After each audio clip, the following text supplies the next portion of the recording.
नमस्कार, बहुत स्वागत है आपका। मैं हूं आपके साथ सुमित शर्मा। बीजेपी के बाद अब कांग्रेस भी छत्तीसगढ़ में अपने उम्मीदवारों की पहली लिस्ट जारी करने की तैयारी में है। सूत्रों के मुताबिक पार्टी ने कई सीटों पर नाम तय कर लिए हैं और इन नामों को स्क्रीनिंग कमेटी को भेज दिया है। ऐसा माना जा रहा है कि राजनांदगांव में भरोसे का सम्मेलन के बाद कांग्रेस अपने उम्मीदवारों की लिस्ट जारी कर सकती है और इस बीच भरोसे का सम्मेलन से पहले राज्य में सियासत तेज हो गई है। बात आज इसी पर होगी। खास मेहमान भी हमारे साथ जुड़ेंगे चर्चा करने के लिए, लेकिन उससे पहले रिपोर्ट देखें आप।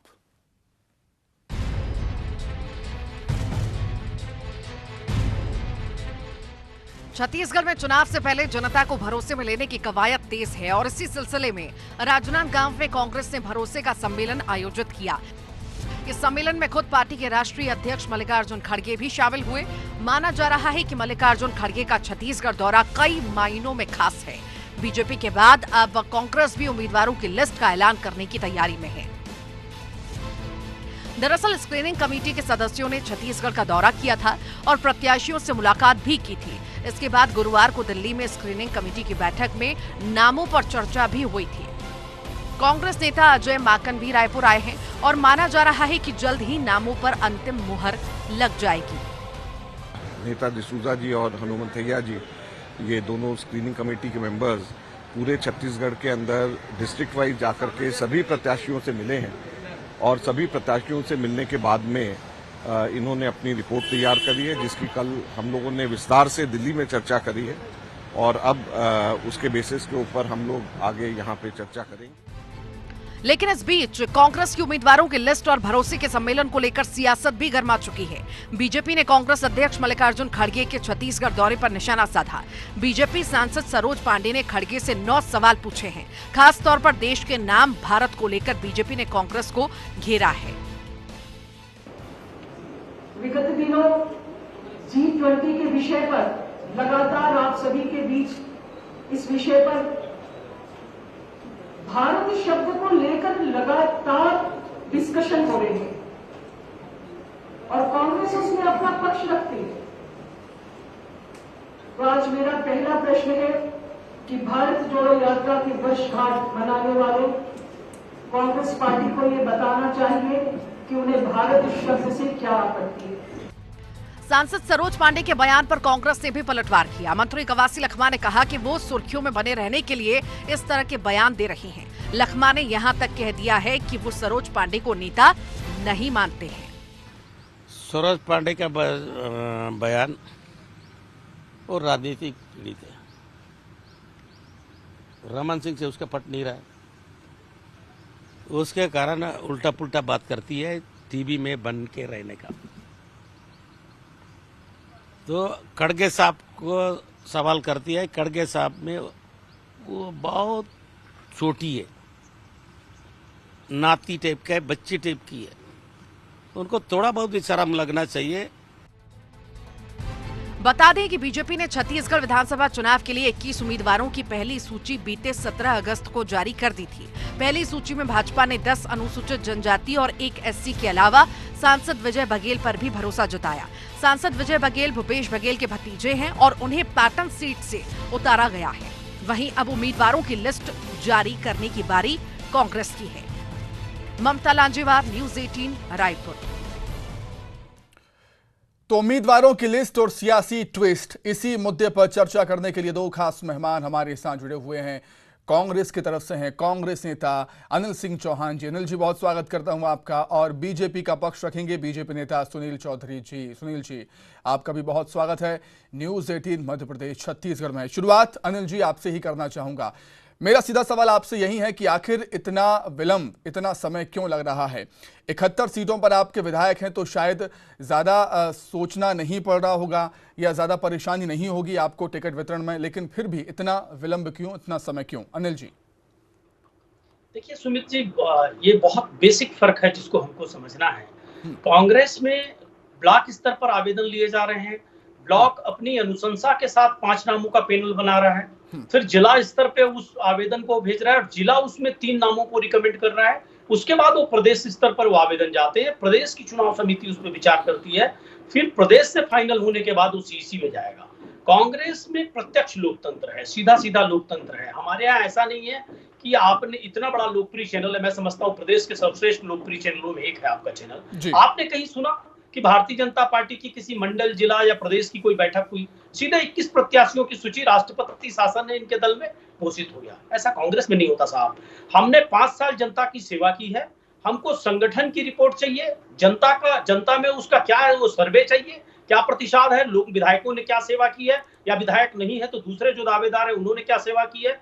उसके अलावा देखिए हमारी स्क्रीनिंग कमेटी जो बनी है सेंट्रल लेवल से, वो स्क्रीनिंग कमेटी के जो मेंबरात हैं वो खुद जाते हैं और 1 to 1 करते हैं सभी संभावित उम्मीदवारों से। मतलब इतना प्रत्यक्ष है हमारे यहाँ सारा सिस्टम कि किसी को ऐसा नहीं होना चाहिए कि उसको अवसर नहीं मिला अपनी प्रतिभा दिखाने का, अपनी बात रखने का, एटलीस्ट बात तो रख पाए वो। और अगर लगता है कि उसकी दावेदारी पुख्ता है तो पार्टी हाईकमान सारे चीजों पर विचारण के बाद फैसला करेगी कि जनता को हम किसको प्रतिनिधि के रूप में सौंप रहे हैं। ऐसा नहीं होता साहब कि किसी को भी हमने थोप दिया जनता और संगठन के ऊपर। देखिए भारतीय जनता पार्टी पहले कैडर बेस्ड थी, ऐसा उसका दावा था, मैं नहीं जानता ज्यादा, लेकिन अभी 2 अरबपति इनको सुनियोजित रूप से प्रायोजित है, इनके प्रायोजक हैं और 2 लोग पार्टी को चलाते हैं। व्यक्तिवादी पार्टी बन गई है, सिर्फ 2 व्यक्ति चला रहे हैं, नरेंद्र मोदी जी और अमित शाह जी। न इनके राष्ट्रीय अध्यक्ष का कोई महत्व है, न प्रदेश अध्यक्ष का, न मंडल, न जिला, किसी इकाई का। कहीं ना कहीं भारतीय जनता पार्टी का कार्यकर्ता हतोत्साहित है कि भैया ये कौन सा सिस्टम है। बड़े आश्चर्य की बात आपको बताऊंगा कि इनके उम्मीदवारों का कई जगह आपने देखा होगा कि विरोध प्रदर्शन हो रहा है उनके खिलाफ। भारतीय जनता पार्टी के कार्यकर्ता खुलेआम बयान दे रहे हैं, कई जगह बिफर गए हैं और कई जगह तो प्रत्याशियों का ये हाल है कि वो खुद ही कहते हैं भैया हमें पता ही नहीं था, हमें प्रत्याशी बना दिया गया। विजय बघेल जी स्वयं बिलासपुर जिले में थे उस दिन और वहां वो कह रहे थे कि मुझे प्रत्याशी बना दिया गया पाटन में। मतलब उनको कहीं से पता नहीं था, ना वो इच्छुक थे, ना कोई बात थी। तो ये बलि के बकरे ढूंढे। हमारे यहाँ ऐसा नहीं साहब। हमको इस बार जो जनता में काम किया है हमने, माननीय भूपेश बघेल जी ने खासकर जो रीढ़ की हड्डी है छत्तीसगढ़ की, किसान और वनांचल के लोग, युवा, इन सबको ध्यान में रखकर जो 5 साल हमने काम किया, अपने घोषणा पत्र के 90% वादों को पूरा करने का काम किया। उसके बाद हम प्रत्याशी चयन भी उतनी सूक्ष्मता से अध्ययन करके करना चाहते हैं ताकि जनता तो कुल मिलाकर अनिल जी आपका ये कहना है कि काफी सोच समझकर कांग्रेस ये फैसला ले रही है, लेना भी चाहिए, इसलिए देरी हो रही है। कुल मिलाकर आपका ये कहना है, बहुत बारीकी से विचार हो रहा है, संगठन को भी पूरा तवज्जो दे रहे हैं, ठीक ठीक, चलिए सभी संगठन की। ठीक है, लौटूंगा अनिल जी आपके पास। सुनील जी क्या कुछ कहेंगे? देखिए कांग्रेस के प्रवक्ता महोदय भारतीय जनता पार्टी पर आरोप लगाते हैं कि 2 लोग तय करते हैं। अरे आपकी पार्टी को तो एक परिवार ही तय कर रहे थे सालों से। गांधी परिवार से इतर आप जाते कहाँ हैं? उन्हीं के लिए तो गुलाब की पंखुड़ी बिछाते और धक्के खाते हैं। मैं इनको बताना चाहता हूँ कि इनका जो नेतृत्व है वो उनका राजनीतिक जो उत्पत्ति है ना, वो बी फार्म में हेरा फेरी करके हुई। जय वीरू की जोड़ी में दगाबाजी जो है वो छत्तीसगढ़ की जनता देखी है और कितना एक दूसरे को बेइज्जत करने का, नीचे गिराने का काम हुआ है वो देख रहे। अभी टिकट वितरण की बात है, भारतीय जनता पार्टी ने बाजी मारते हुए हमारे 21 प्रत्याशी को घोषित किया और शायद ये कांग्रेसी जानते नहीं कि भारतीय जनता पार्टी में अपनी एक प्रक्रिया है। हमारा संगठन एक अनुशासित संगठन है। हमने भी अपने स्तर पर अपनी प्रक्रिया का पालन करते हुए भारतीय जनता पार्टी के प्रत्याशी घोषित किए और उसके बाद ये थर-थर कांप रहे। इनको इतना भय, इतना डर भारतीय जनता पार्टी के प्रत्याशियों से। हमने जो 21 प्रत्याशी घोषित किए हैं, इनके बड़े बड़े दिग्गज कांप गए हैं, जमीन हिल गई, उनके पैर हिलने लगे हैं। और इनकी प्रभारी तो बोली थी, शैलजा जी आई तो बोली थी 6 तारीख तक के हम कांग्रेस के प्रत्याशी घोषित कर देंगे। फिर आज 8 तारीख हो गई, अब 18 के बाद की बात कर रहे हैं। अरे आप कर ही नहीं सकते। आपको पता है कि कितना जूता बाजार होगा आपके कार्यालय में, कितने शीशे तोड़े जाएंगे, कितनी कुर्सियां तोड़ी जाएंगी, आपकी स्थिति क्या हो जाएगी, ये पूरा छत्तीसगढ़ जानता है। कांग्रेस में किस प्रकार से उठाव पटक होनी है वो सारे लोग जानते हैं। इनके मंत्री, इनके विधायकों के खिलाफ दावेदारों की फौज देखिए आप। मतलब 5 साल में ये कितने अलोकप्रिय हो गए। इनकी अलोकप्रियता का ग्राफ कितना है कि मंत्री विधायकों के खिलाफ वहीं के लोगों ने दावा ठोक दिया। और एक बड़ा पोस्टर छपता था, भूपेश है तो भरोसा है। कहां गया पोस्टर? अब तो लिखा रहा है कांग्रेस है तो भरोसा है। मतलब इस सरकार पर कांग्रेस पार्टी को ही भरोसा नहीं रहा। जब कांग्रेस पार्टी को खुद भरोसा नहीं है तो फिर आप जनता कहां से आप पर भरोसा करेगी? अभी खड़गे जी आए हैं, मैं तो उनसे सीधा पूछना चाहता हूं कि सनातन विरोधी बयान वो देते हैं, उनके बेटे सनातन के खिलाफ बयान देते हैं। माता कौशल्या की जन्मभूमि पर आप आए हो, भगवान श्री राम के ननिहाल पर आप आए हो, सनातन विरोधी बात करने वाले हो, क्षमा मांगना चाहिए आपको यहाँ पर आकर के। और किस मुंह से आप यहाँ पर आ गए? क्या कांग्रेस पार्टी सनातन को खत्म करने वालों का समर्थन करती है? क्या उसकी मूल विचारधारा यही है? ये जवाब खड़गे जी को, छत्तीसगढ़ की जनता को देना चाहिए। मेरा सीधी सीधी बात है। और ये इनका जो जन घोषणा पत्र नहीं है, ये छल घोषणा पत्र है। कौन से वादे पूरे कर दिए साहब? हाँ ठीक है सुनील जी, दोबारा लौटता हूं। सुनील जी दोबारा लौटूंगा। अनिल जी, आपने कहा कि प्रत्याशियों के चयन में, उम्मीदवारों के चयन में पार्टी मतलब कांग्रेस बड़ी ही बारीकी से अध्ययन कर रही है, सोच रही है, विचार कर रही है। आपने अभी ये भी कहा कि आप सभी को मौका देना चाहते हैं, सभी को प्रतिभा दिखाने का मौका देना चाहते हैं। तो अगर एक सीट पर आपको ऐसा प्रत्याशी मिल गया जो आपके सिटिंग एमएलए से ज्यादा प्रतिभावान है, तो क्या उस जगह पर सिटिंग एमएलए की टिकट कटेगी? क्या देरी में संकेत यही है कि कई विधायकों के टिकट कटने वाले हैं? अनिल जी, देखिए, देरी का ऐसा कोई संकेत नहीं है साहब कि कई विधायकों के टिकट कटने वाले हैं।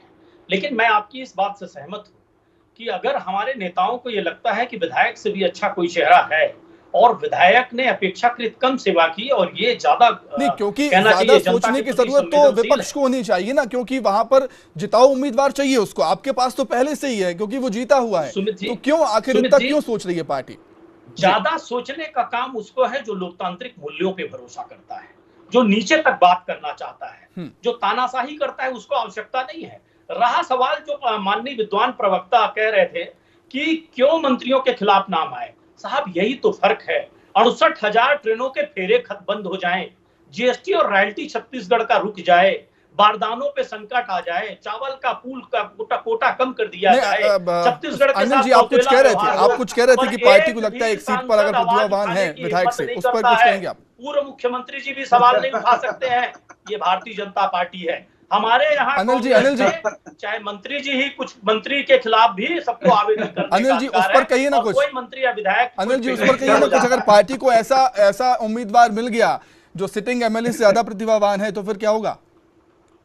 निश्चित रूप से उस व्यक्ति को टिकट देगी पार्टी, वो चुनाव समिति का निर्णय होगा। ये तो खुलेआम हमारे बड़े बड़े नेताओं ने बयान दिया है कि अगर विधायक उतने संवेदनशील नहीं हुए और दूसरा व्यक्ति अधिक संवेदनशील हुआ, कांग्रेस में अपेक्षाकृत अधिक समर्पित हुआ, तो उसको मौका दिया जाएगा। बहुत सीधा सा हमारे यहाँ लोकतंत्र है और बहुत स्पष्ट सारी बातें हमारे बड़े नेताओं ने भी ये कहा है। इसमें कहीं भी छुपाव नहीं है, दुराव नहीं है। और हम लोग को तो चलिए साहब, कांग्रेसी हमको नहीं मालूम पड़ा होगा। आप तो सुमित जी एक बहुत विद्वान पत्रकार है, आपका चैनल खोजी चैनल माना जाता है। कभी आपको खबर मिली हो कि भाजपा की कोई बैठक हुई चुनाव को लेकर, तो हमें भी बता दीजिएगा। हमको भी जानकारी में आ जाएगा कि चुनाव को लेकर इनकी मंडल, जिला या किसी से पूछा गया प्रदेश तक। ये अच्छा अनिल जी, एक और छोटा सवाल, एक और छोटा सवाल अनिल जी, एक और छोटा सवाल है अनिल जी, एक और छोटा सवाल है। मुझे याद नहीं आ रहा है जगह का नाम, लेकिन कुछ दिन पहले दीपक बैज एक जगह पर गए थे बैठक देने के लिए, तो वहां पर शक्ति प्रदर्शन कर दिया था दावेदारों ने। मतलब एक सीट पर कई दावेदार हैं अनिल जी, मुश्किल तो होनी है। देखिए सुमित जी, इसमें कहीं मुश्किल नहीं है। अगर लोगों ने अपनी अपनी बात की, उनके समर्थक उत्साह में नारे लगा रहे हैं, तो इसमें कहीं अनुशासनहीनता नहीं है। भारतीय जनता पार्टी में नेता प्रतिपक्ष का चयन हुआ तो अभी वर्तमान प्रधानमंत्री को टेबल के नीचे छिपना पड़ गया था बृजमोहन अग्रवाल और अमर अग्रवाल की लड़ाई पे। तो देखिए, एक राजनीतिक दल में, कांग्रेस में खासकर, ऐसी अनुशासनहीनता नहीं है। हाँ, ये बात जरूर है कि सबको अपनी बात रखने दिया जाता है और भारतीय जनता पार्टी उसको अनुशासनहीनता सोच के ये सोचती है कि बिल्ली के भाग से शायद छीका टूट जाए।